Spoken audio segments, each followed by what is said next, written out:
to see all your shining young faces on this auspicious day. I am Dr. Volumnia Gall, your humble head game maker in charge of the War Department and all its affiliated concerns. I am honored to introduce to you the creator of the Hunger Games themselves, Dean Casca Highbottom. I have summoned you all here today for the 10th annual reaping ceremony, in which we choose 2 children from each district, throw into the capital arena to fight to the death in the Hunger Games. I am here to tell you that there has been a change this year. One final assignment to prove your worth. It's a story that takes place 64 years before the first installment of the movies and focuses on young Snow. Look at you. Your makeshift shirt and your too tight shoes, trying desperately to fit in when I know the Snows don't have a pot to piss in. Snow is being groomed to become the man he becomes. As a mentor, your role is to turn these children into spectacles, not survivors.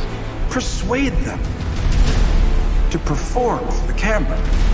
Lucy Gray, the one who Snow becomes the mentor for and also falls in love with, there's a very naturalistic quality to her, but she's a charmer. She's a musician. She's a performer. She's kind of the anti-Katniss. She's part of the Covey, this kind of roving band of musicians. Snow's never met anybody like her. That romance between them makes Snow question everything he was raised to believe.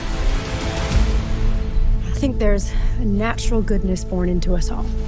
You know, really, you can either cross that line into evil or not. And it's our life's work to stay on the right side of that line. Part of the love story starts to fall apart, and that is part of the creation of who he becomes. It's the things we love most that destroy us. Most everybody that I work with is coming back. Trish Somerville is doing the costumes for this movie. Joe Willems, who shot Catching Fire of the Mockingjays. The one new person that I'm really excited about is Uli Hanisch, who's the production designer. We talked about the sort of look and the feel of the movie. The visuals of this movie will be very different than Mockingjay, but there's real consistency in terms of the Capitol architecture. We get to sort of reinvent the world of Panem, to sort of deconstruct what the games are that we're sort of used to and go back in time.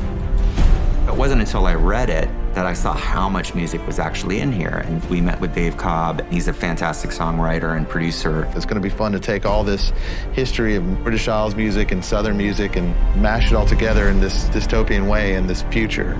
James Newton Howard. It's my 4th Hunger Games film with him. The musical opportunity is great. Relationships are very powerful in the movie. The good and the bad are very clearly laid out.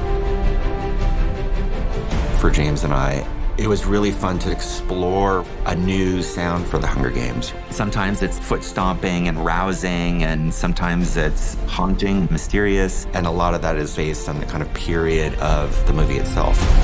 But there's going to be some familiar elements as well. Hanging Tree is back in a completely different iteration and treatment. Here we get to see Lucy Gray coming up with it for the first time.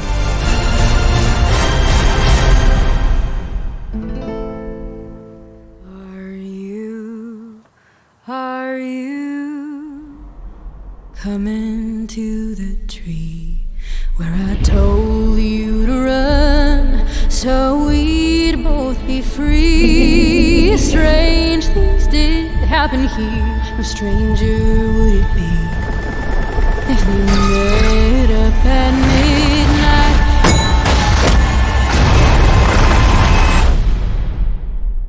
in the hanging